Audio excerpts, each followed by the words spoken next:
Assalamualaikum warahmatullahi wabarakatuh.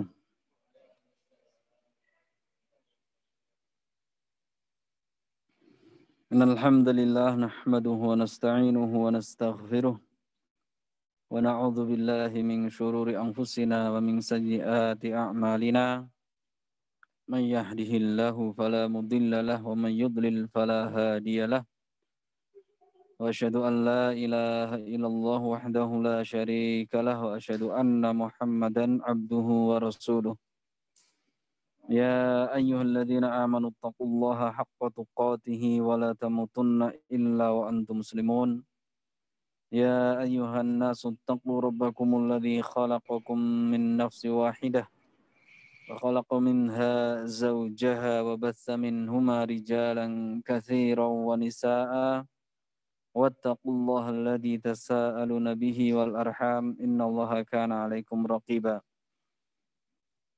يا أيها الذين آمنوا اتقوا الله وقولوا قولا سديدا يصلح لكم أعمالكم ويغفر لكم ذنوبكم ومن يطع الله ورسوله فقد فاز فوزا عظيما أما بعد فإن أصدق الحديث كتاب الله وخير الهدي هدي محمد صلى الله عليه وسلم وشر الأمور محدثاتها وكل محدثة بدعة وكل بدعة ضلالة وكل ضلالة في النار. Ayuhal ikhwah, para penuntut ilmu dan para asatidz yang saya muliakan.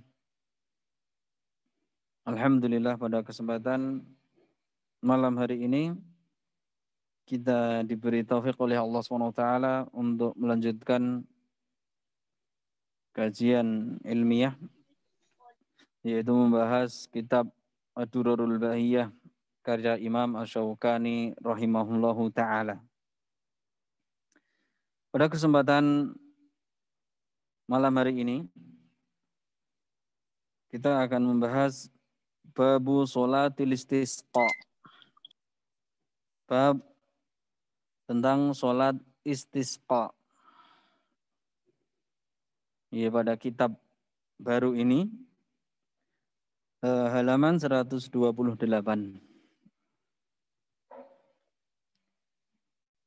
Alhamdulillah kita telah mendapatkan kitab yang lebih baik, yang ada tahqiqnya, ada penjelasan tentang beberapa lafaz yang ada pada matannya. Sehingga dengan kitab ini insya Allah lebih memberikan faedah kepada kita semuanya.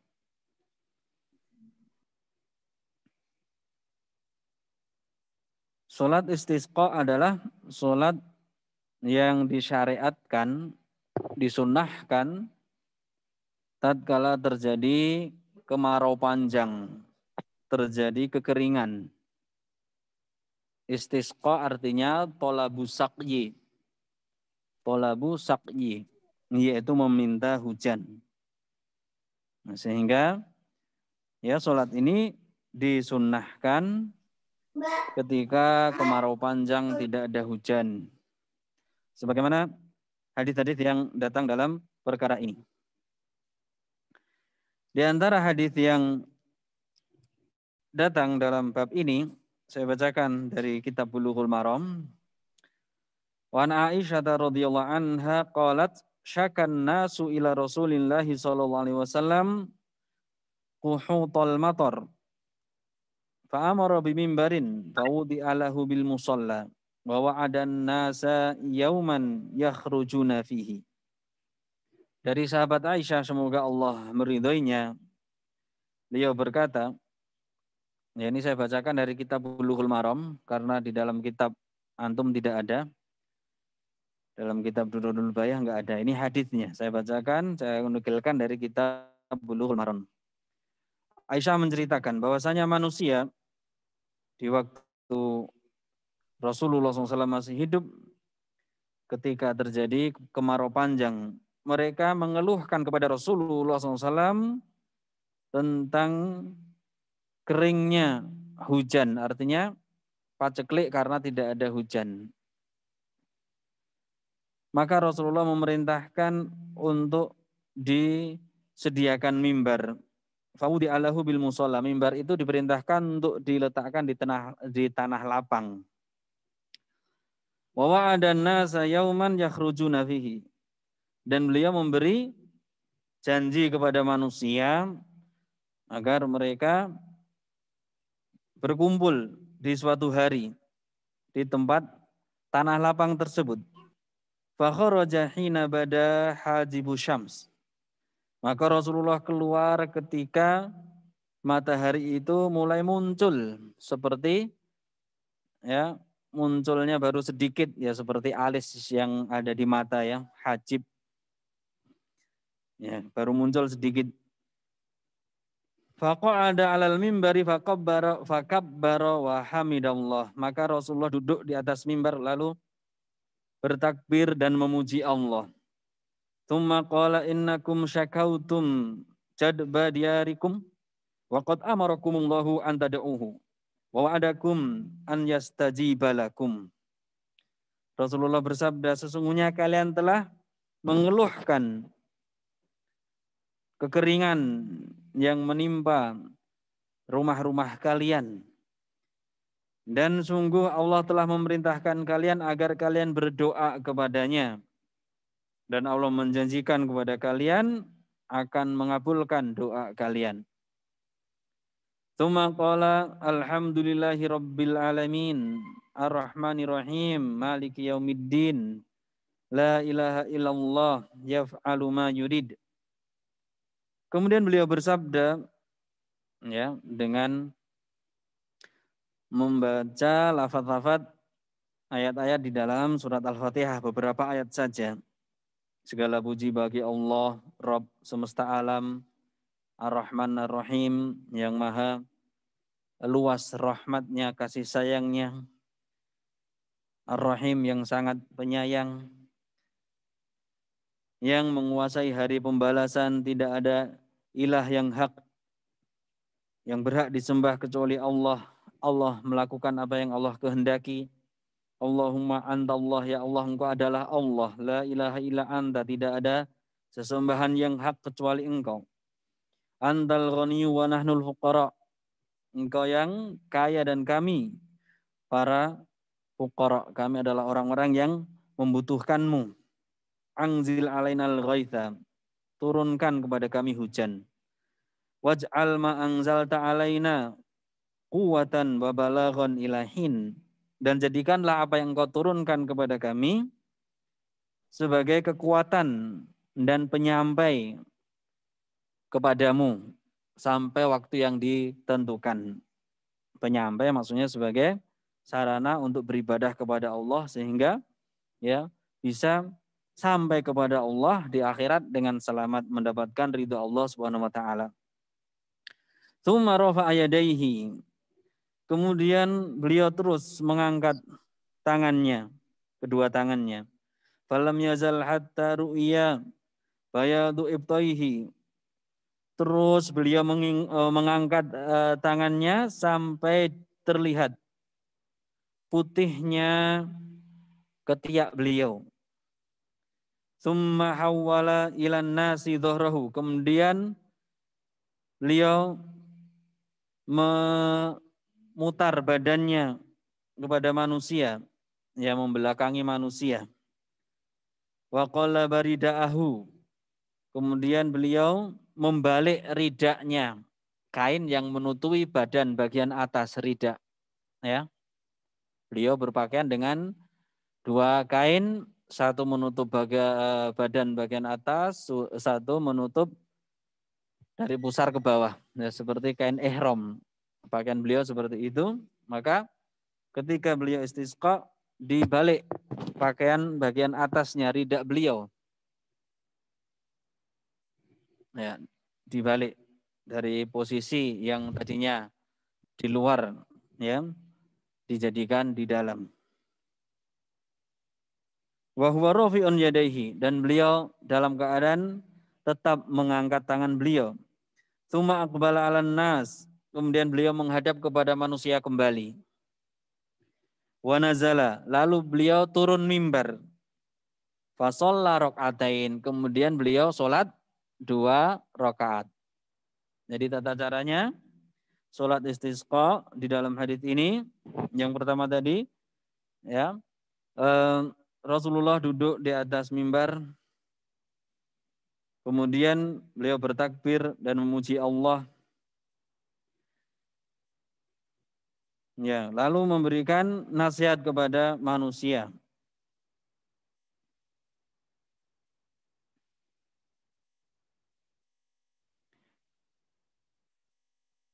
Ya, kemudian ya setelah itu beliau berdiri dan berdoa dengan mengangkat tangan, ya, sampai mengangkat tangannya itu tinggi sekali sehingga ketiak beliau terlihat karena mengangkat tangannya terlalu tinggi.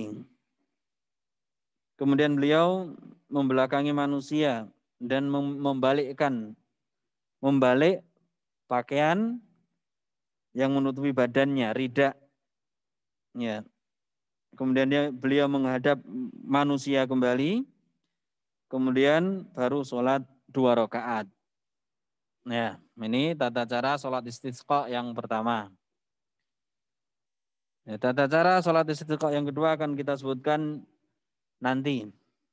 Kita lanjutkan. Fa'ansya'allahu ta'ala sahabatan. Kemudian setelah beliau sholat, Allah memunculkan awan.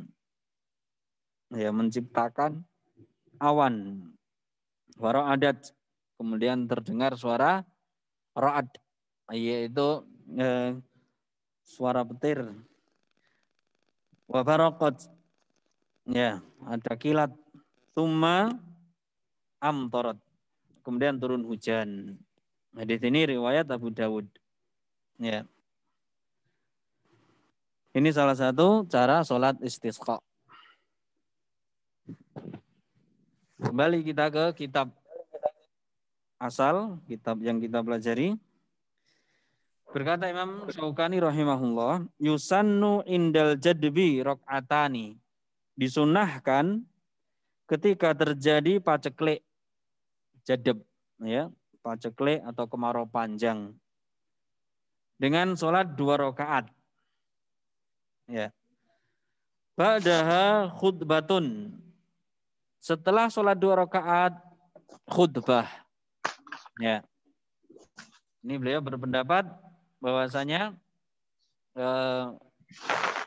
khutbah itu dilakukan setelah sholat. Ya. Jadi nanti kaifiyahnya, tata caranya seperti sholat Idul Fitri.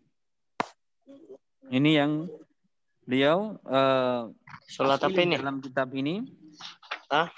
Kita baca keterangan di bawah takliknya yang mengomentari pendapat Imam Syaukani dalam kitab ini. Qauluhu rak'atani ba'dahuma khutbatun. Ucapan Imam Syaukani, sholat istisqa itu 2 rakaat, setelahnya khutbah.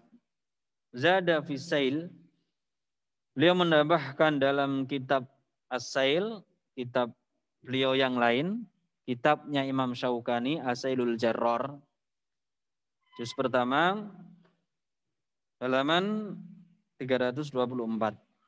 Wa thabata anhu annahu khotaba ba'da sholatihi li rak'ataini. Jadi dan telah sabit, artinya telah sahih datang dari beliau bahwasanya beliau khutbah ya ba'da sholatihi, setelah sholat beliau, yaitu sholat 2 rakaat. Wa thabata annahu khotaba qabla sholati rak'atain. Dan juga sahih, telah datang dengan sahih bahwasanya beliau khutbah sebelum sholat 2 rakaat.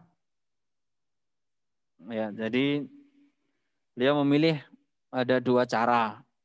Ya, yang pertama caranya seperti yang telah saya bacakan di awal, yaitu khutbah dulu kemudian sholat, seperti sholat Jumat. Ya. Cara yang kedua kebalikannya. Sholat dulu baru khutbah. Berarti seperti sholat Id. Nah, ini pendapat beliau. Dalam kitab lain menukilkan dua kaifiyah. Wal kullu sunnah, dan semuanya sunnah kata beliau. Ya.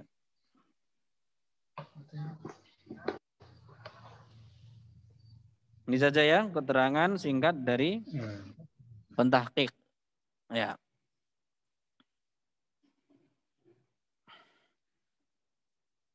Kemudian kita baca yang di atas matan aslinya.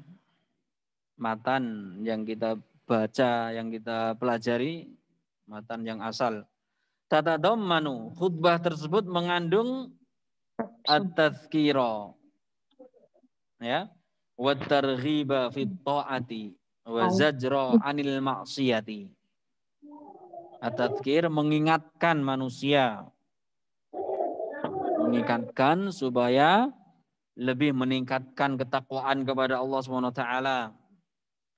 Wa targhib fit ta'ah, memberi motivasi untuk selalu taat kepada Allah. Wa zajra 'anil ma'siyah, mengingatkan manusia dari perbuatan maksiat. Ya, karena apa? Sebab dari musibah itu karena dosa-dosa manusia. Dosa-dosa kita semuanya sebagai ujian supaya kita kembali kepada Allah Subhanahu wa taala. Wa yastakthirul imamu wa man ma'ahu minal istighfari wad du'ai bi raf'il jadbi.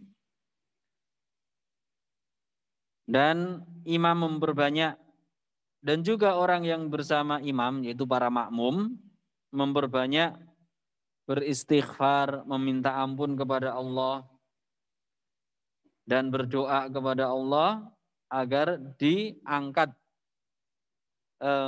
musibah paceklik tersebut. Wa yuhawwiluna jami'an ardiyatahum, dan semuanya imam dan makmum itu membalik ya ridak-ridak mereka, membalik pakaiannya. Ini pakaian ridak yang menutup kain yang menutup badan bagian atas. Ya, kalau prakteknya kalau sekarang itu sudah pakai jubah, pakai baju sulit ya. Yang pernah saya lihat di Yaman dulu para masyayikh itu yang dibalik adalah selendang. Jadi mereka udah pakai jubah yang selendangnya dipakai menutupi badan. Ya. Itulah yang dibalik. Ini sebagai apa? Berharap semoga Allah membalik paceklik tersebut menjadi musim penghujan yang barokah. Ya, min babit tafaul, merubah keadaan dari keadaan yang sulit menjadi mudah. Ya. Jadi kesimpulannya yang bisa kita ambil dari kitab ini dan juga kitab beliau Imam Syaukani ya, yang lainnya kitab Sailul Jarror, bahwasanya dua kaifiyah tata cara sholat istisqa. Ya. Bisa juga istisqa itu dilakukan ketika sholat Jumat cukup dengan apa? Membaca doa. Jadi ketika imam khutbah Jumat, di akhir-akhir khutbah doa meminta hujan. Kemudian setelah itu sholat 2 rakaat. Jadi istisqa dimasukkan ke dalam apa? Sholat Jumat. Ya, ini juga ada dalilnya dalam Sahih Bukhari. Yang artinya ya, suatu saat ketika Rasulullah khutbah Jumat datang salah seorang sahabat ya, tidak disebutkan namanya, mengeluhkan tentang paceklik ya, bahwasanya halakatil mawashi wa qata'atil subul, qata'atil subul artinya jalan-jalan menjadi terputus karena paceklik itu menyebabkan jalan-jalan terbelah. Halakatil mawasyi artinya hewan-hewan pada meninggal. Kemudian orang ini mengatakan, berdoalah kepada Allah agar Allah menurunkan hujan. Ya, ketika khutbah Jumat, kemudian Rasulullah meminta berdoa agar diturunkan hujan, dan seketika itu pula hujan. Setelah Rasulullah berdoa, hujan itu sampai Jumat yang berikutnya. Jumat yang berikutnya orang ini tadi datang mengeluhkan lagi terlalu banyak hujan, sehingga apa? Menyebabkan hewan-hewan juga mati, menyebabkan jalan-jalan terputus karena kebanjiran. Nah, maka orang ini mengatakan, berdoalah kepada Allah agar Allah mengangkat hujan ini. Maka Rasulullah berdoa, Allahumma hawalaina la alaina. Ya Allah, hujan itu turunkanlah di sekitar kami, bukan menimpa kami secara langsung. Lalu hujan itu kemudian ya mengarah di sekitar Madinah. Ya. Ini beberapa tata cara sholat istisqa. Mungkin untuk rujukan bisa dilihat dalam kitab Subulus Salam. Karena Imam Syaukani beliau membawakan beberapa kaifiyah yang lainnya. Namun di beberapa kaifiyah ini ada perdebatan di antara para ulama. Ya. Saya bawakan 3 saja, yang ini mungkin yang paling kuat. Barakallahu fikum. Kemudian kita masuk bab berikutnya. Kitabul Janaiz. Kitab yang menjelaskan tentang jenazah. Kata beliau, minas sunnati i'adatul marid. Dari perkara sunnah adalah menjenguk orang yang sakit. Wa talqinul muhtadari syahadataini, dan mentalkin orang yang dalam keadaan sakaratul maut dengan mengucapkan 2 kalimat syahadat. Ya, ditalkin. Ini semuanya ada dalilnya, i'adatul marid, ya. Dalam hadis yang Rasulullah bersabda, hakul muslim alal muslim situn. Ya, disebutkan yaitu diantaranya i'adatul marid. Dalam keterangan di situ, dalam kitab, ya, catatan kaki nomor 1, bayanal musannifu fisail. Musannif, yaitu penulis kitab ini sendiri, menjelaskan dalam kitab Sailul Jarrar. Kalau ada kata as-sail, maksudnya kitab beliau yang berjudul As-Sailul Jarrar. Juz 1 halaman 334. Annal haqqa wujubu talqinil muhtadari asyhadatain. Bahwasanya yang benar adalah wajib untuk mentalqin orang yang sedang sakaratul maut. Ditalqin, mengucapkan 2 kalimat syahadat. Asyhadu an la ilaha illallah wa asyhadu anna Muhammadar Rasulullah. Ya, ditalqin supaya dia ingat, supaya dia matinya dalam keadaan mengucapkan 2 kalimat syahadat ini. Yang berikutnya, wa taujihuhu, dan dihadapkan mayat tersebut. Dalam keterangan di bawah, ai ilal qiblah, dihadapkan ke arah kiblat.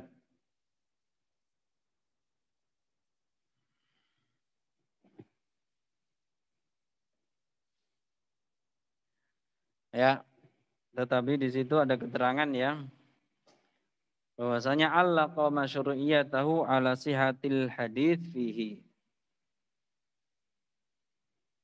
Diberi taklik bahwasanya disyariatkan hal tersebut ya jika hadisnya itu sahih.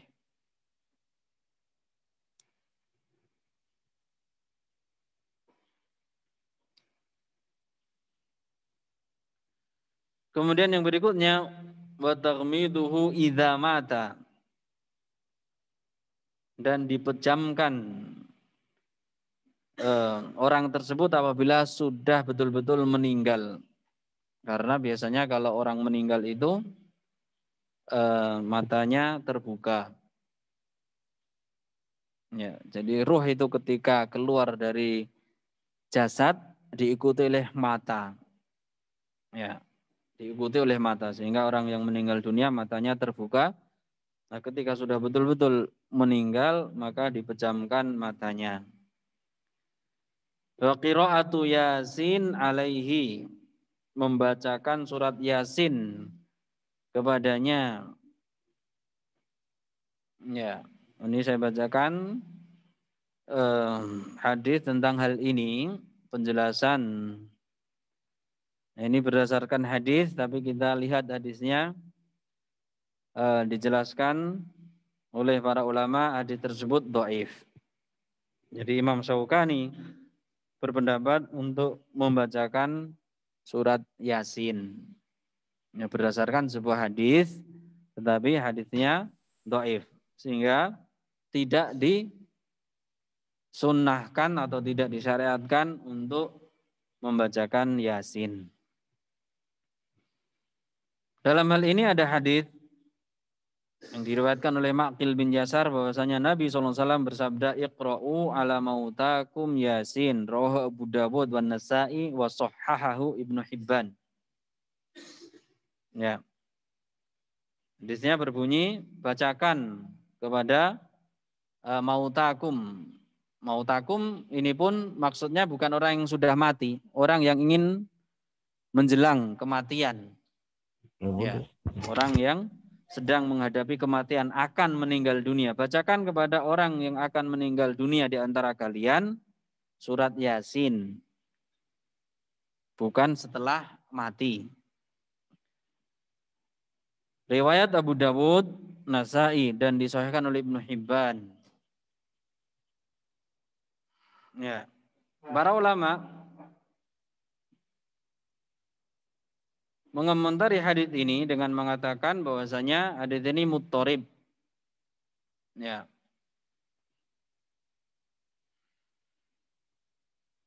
Wa allahu Ibnul Qattan bil ittirab.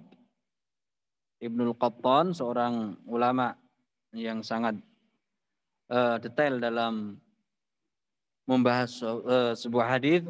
Beliau mendhaifkan hadis ini, melemahkan hadis ini karena hadis ini muttarib. Ya, guncang. Wal waqf, dan dilemahkan juga hadis ini karena ada yang meriwayatkan secara mauquf bukan marfu. Kemudian juga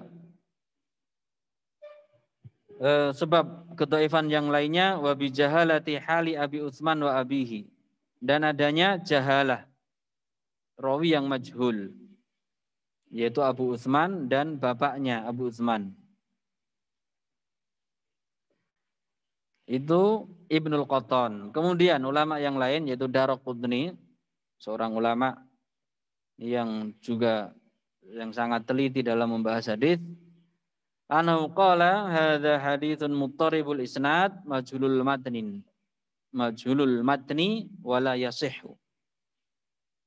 Hadis ini hadis yang muttarib, sanadnya muttarib.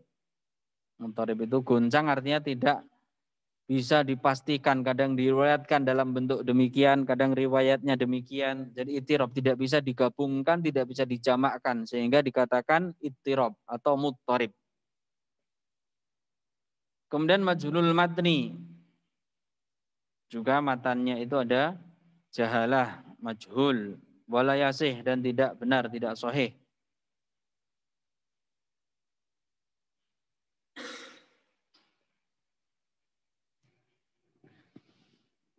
Kemudian yang berikutnya, jadi mungkin untuk qiraah Yasin ini tidak disyariatkan karena dasarnya sebuah hadis yang lemah. Wal mubadaratu bitajhizihi illa li tajwizi hayatihi. dan disegerakan untuk diurus jenazahnya, ya, kecuali boleh diakhirkan kalau ada kemungkinan masih ada kehidupan pada orang tersebut. Kalau sudah betul-betul mati harus disegerakan. Tetapi untuk meyakinkan boleh diakhirkan. Dipahami ya? Misalnya ditunggu dulu di rumah sakit, diteliti betul-betul sudah mati atau belum. Boleh diakhirkan untuk memastikan kematian ya orang tersebut. Kalau dalam hal ini boleh diakhirkan. Karena mungkin ada beberapa kasus yang dianggap telah mati, kemudian setelah beberapa saat ternyata masih hidup. Maka di sini disebutkan wal mubadarah, itu disegerakan untuk diurus jenazahnya illa litajwizi hayatihi, kecuali untuk memastikan kemungkinan hidupnya orang tersebut. Ya, dipastikan dengan alat-alat ya yang modern, alat-alat medis ya. Kemudian wal qada'u lidainihi,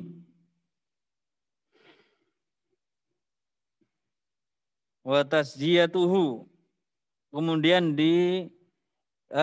lunasi hutang dia, kemudian ditutup mayat tersebut. Tasjiyah artinya ditutup.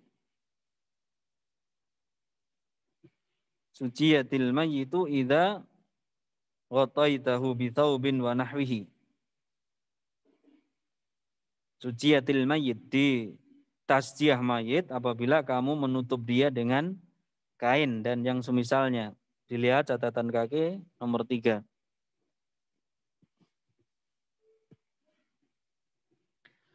Wa yajuzu taqbiluhu, dan diperbolehkan orang yang mendatangi, orang yang menengok orang tersebut, mayat atau jenazah tersebut, dibolehkan untuk menciumnya.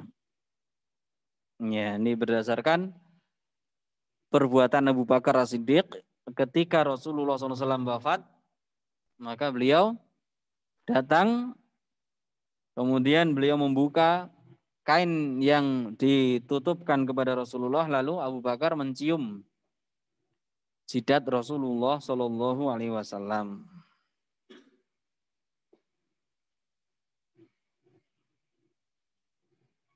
Kemudian berikutnya wa alal marid, dan kewajiban bagi orang yang sakit an yuhsinadz-dzanna bi rabbih, agar dia husnudzon kepada Rabb-nya, berharap untuk dimasukkan surga.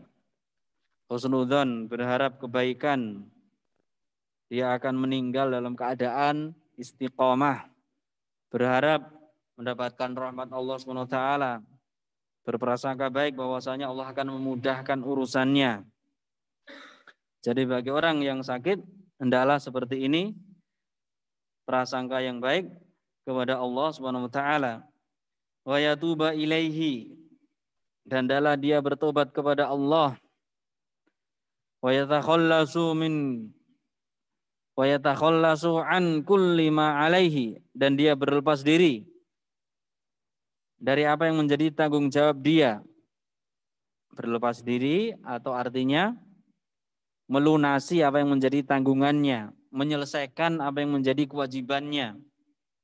Yatakhallas, kalau dia punya hutang segera dilunasi, kalau dia punya tanggungan segera dilaksanakan, kalau dia punya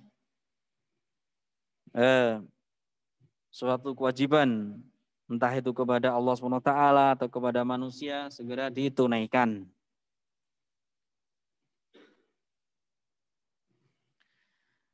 Pasal berikutnya, faslun fi ghuslil mayyit, pasal dalam memandikan mayit. Wa yajibu ghuslul mayyitil muslimi alal ahya, wajib memandikan mayit yang muslim. Jenazah yang muslim itu yang wajib untuk dimandikan. Berarti kalau kafir tidak perlu, ya. Alal ahya, kewajiban ini ya bagi orang-orang yang hidup. Jadi bagi orang yang di sekitarnya untuk memandikannya. Hukumnya fardu kifayah, wajib kifai. Wal qaribu aula bil qarib idza kana min jinsihi. Kerabat yang dekat itu lebih pantas untuk memandikan saudaranya apabila dia itu sejenis, maksudnya satu kelamin. Jadi saudara dekat laki-laki memandikan ya saudaranya. Rasulullah SAW dimandikan oleh keluarga beliau yang laki-laki, Ali bin Abi Thalib dan Abbas ya, dari kerabat beliau yang laki-laki.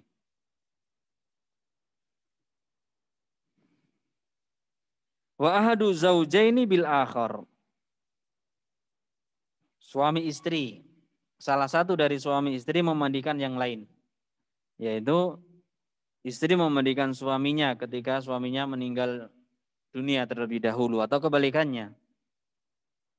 Seorang suami memandikan istrinya ketika istrinya meninggal dunia. Wa yakunul ghuslu thalathan au khamsan au aktsara. Dan memandikan itu bisa dengan 3 kali atau 5 kali atau lebih dari itu. Ya, dimandikan sebanyak 3 kali, kalau belum bersih ditambah tapi diganjilkan bilangannya, diwitirkan 5 kali atau lebih ya 7 kali. Bima'in wasidrin, dengan air dan daun bidara. Wa fil akhirati kafur, dan di pemandian yang terakhir diberi kafur barus. Wa taqdimul mayamin, dan didahulukan bagian-bagian anggota tubuh sebelah kanan. Ya. Wala yughassalu syahid, dan tidak dimandikan orang yang mati syahid. Orang yang mati syahid itu tidak dimandikan. Beliau dikafani dengan pakaian yang dipakai ketika dia berjihad lalu meninggal dunia. Ya, dikafani dengan kain yang dia pakai untuk berjihad. Dan tidak dimandikan karena alasannya nanti di hari kiamat akan dibangkitkan orang yang mati syahid tadi dalam keadaan seperti itu sebagai pemuliaan. Ya, terlihat darah tetapi bukan bau darah. Ketika nanti dibangkitkan di hari kiamat, berbau dengan bau misik yang sangat wangi, minyak wangi yang paling wangi. Bagi orang-orang yang mati syahid, ya dimuliakan nanti di hari kiamat. Dibangkitkan dengan pakaian yang dia gunakan untuk berjihad, dengan luka-luka yang dia terluka ketika jihad, ya warnanya warna darah, tetapi baunya bukan bau darah. Itu bau minyak wangi, misik yang sangat wangi. Ini sebagai bentuk pemuliaan Allah Subhanahu wa taala kepada orang yang mati syahid. Ya. Ini beberapa perkara yang berkaitan dengan pengurusan jenazah. Ya. Sebelum kita tutup, saya akan bacakan ya salah satu hadis yang menjelaskan tentang memandikan jenazah. Hadis yang paling kuat dalam hal ini adalah hadis Ummu Atiyah. Hadis yang paling inti dalam memandikan jenazah. Ummu Atiyah, dia berkata, dakhala alaina an-nabiyyu sallallahu alaihi wasallam wa nahnu nughassilu ibnatahu. Rasulullah SAW masuk kepada kami dan kami sedang memandikan putri beliau. Faqala ighsilnaha thalathan. Rasulullah mengatakan, mandikanlah dia sebanyak 3 kali. Au khamsan atau 5 kali. Au aktsara min dzalik atau lebih dari itu. In ra'aitunna dzalika. Jika kalian memandang perlu untuk ditambah. Bima'in wasidrin. Dengan air dan daun bidara. Waj'alna fil akhirati kafura. Jadikanlah di akhir memandikan tersebut kapur barus. Au syai'an min kafur atau sedikit dari kapur barus. Falamma faraghna adannahu. Ketika kami sudah selesai memandikan, kami beritahu Rasulullah SAW fa'alqa ilaina hiqwahu. Rasulullah lalu memberikan kain beliau kepada kami. Asyirnaha iyahu, pakaikan kain ini kepadanya, kepada putri beliau yang sudah meninggal. Nah, di sini muttafaqun alaih. Ya. Dalam riwayat Rasulullah bersabda, ibda'na bima yaminihina. Ibda'na bima yaminiha wa mawadhi'il wudu'i minha. Mulailah dalam memandikan jenazah tersebut bagian-bagian kanannya dan bagian-bagian wudu. Bagian-bagian yang terkena air wudu. Wa fil lafdzil Bukhari wa dhafarna sya'raha salasata qurun. Kami kepang rambutnya dengan 3 kepangan. Fa alqainaha khalfaha. Ya, kami jadikan kepangan ini, 3 kepangan tersebut diletakkan ke bagian kepala belakang. Ya, 3 kepangan yaitu samping kanan, kiri, kemudian tengah. Ya, depan dan tengah disatukan. Ini hadis yang berkaitan dengan memandikan jenazah. Wallahu taala a'lam bishawab. Ini yang bisa saya sampaikan pada malam pertemuan kali ini. Semoga bermanfaat bagi kita semuanya. Wabillahi taufik. Wassallallahu ala nabiyyina Muhammad. Subhanakallahumma wa bihamdik asyhadu an la ilaha illa anta astaghfiruka wa atubu ilaik. Wassalamualaikum warahmatullahi wabarakatuh. Waalaikumsalam warahmatullahi wabarakatuh.